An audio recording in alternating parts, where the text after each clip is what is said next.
This episode of The Cyberwire is made possible in part by CrowdSec. CrowdSec helps rebalance the asymmetrical cybersecurity industry by making their open-source multiplayer firewall available to all for free. Once threats are identified, all users are notified to ensure everyone's protection. No matter what your business size, CrowdSec offers adaptive response to credential stuffing, port scans, password brute forcing, and much more. At CrowdSec, they have each other's backs and make the internet safer together.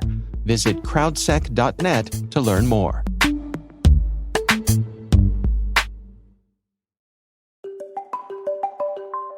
Hello, my name is Miriam Wugmeister. I am the co-chair of Morrison and Foerster's privacy and data security practice.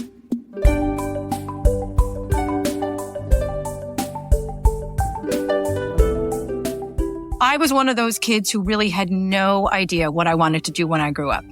I was a philosophy major in college after starting out doing chemical engineering. So I really had no idea what I wanted to do.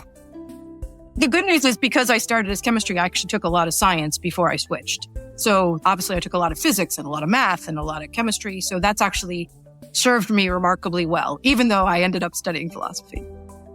I started doing management consulting because seriously, I had no idea what I wanted to do. And so what do you do when you graduate and you don't know what you want to do? You go into consulting. I did that for 2 years. And then I actually worked for a company that made software for personal computers. I ran the marketing department of this small computer software company. I realized that the thing that I liked the most between those two jobs was all the problems that people thought about at work. The commonalities, the part that I found the most interesting in my two jobs was organizational structure and how did problems get solved and who worked with who. And I decided the thing to do, of course, is to go to law school.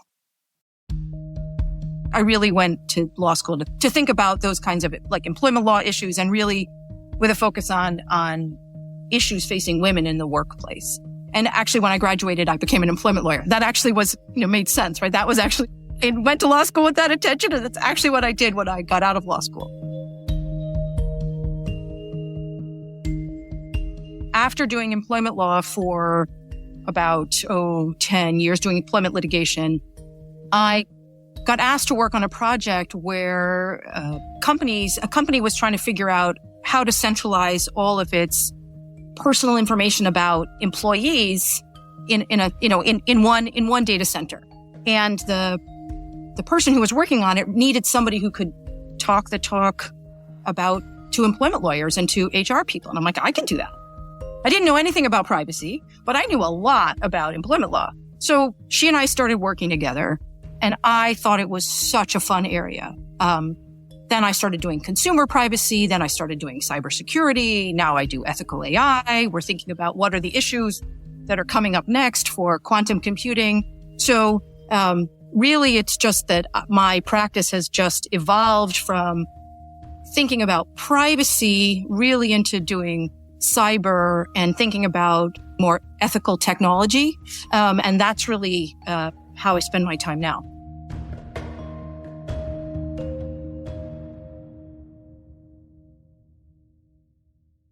A big part of my practice is helping companies prepare for and respond to significant cyber events.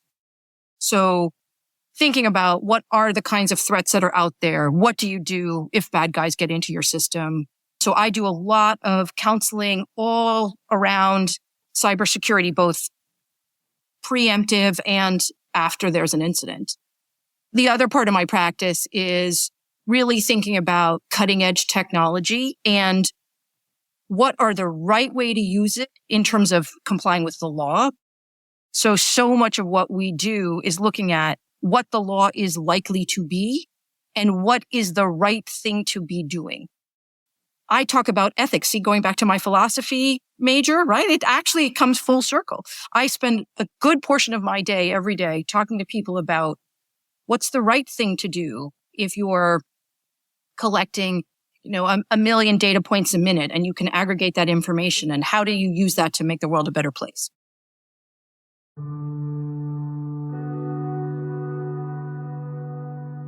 So many of the areas where I work are gray. So, for example, if you collect lots and lots of information of what people search on the internet, that can be used for really creepy purposes. But it can also be used to predict where there's going to be an outbreak of flu.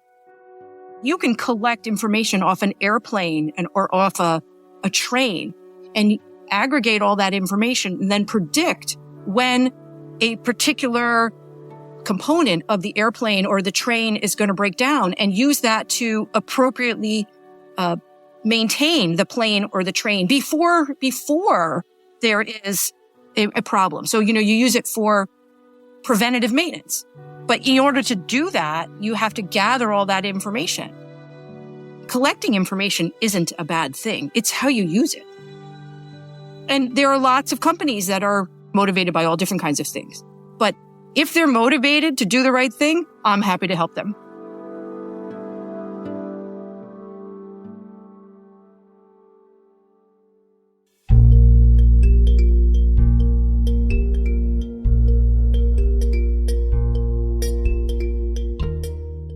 Technology is not nearly as complicated or scary as the technology people tell you it is. And particularly for women, for young women, a lot of young women, young men too, but a lot of people say, oh, I can't do data security because I don't know how to code. And the answer is, you don't have to. You have to be smart. You have to be willing to ask questions. You have to be willing to admit what you don't know. But this area is a fantastic area for young people because the law is just developing. We're all learning it together, literally at the same time. So I think privacy, cyber, technology, it is a great place for certainly young lawyers and also just young people in general, because I think that it's such an exciting time.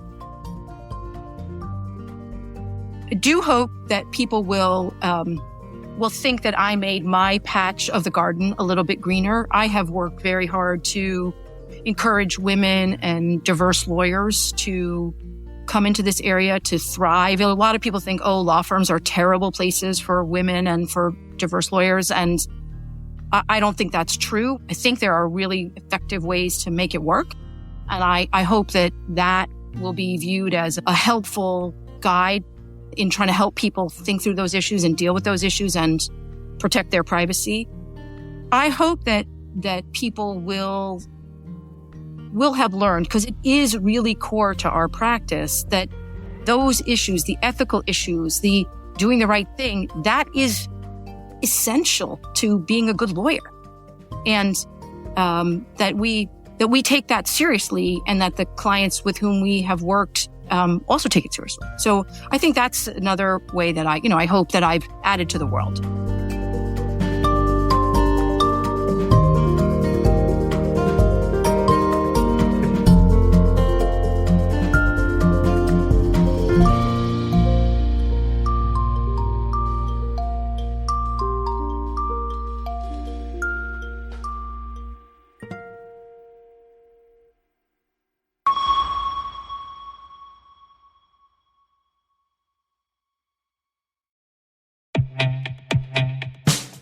This episode of The Cyberwire is made possible in part by Strider Technologies.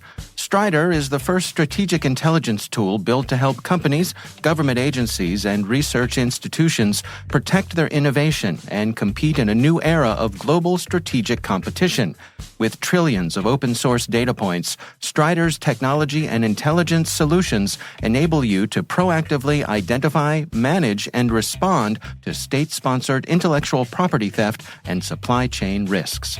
Learn how to secure your technology talent and supply chains at striderintel.com.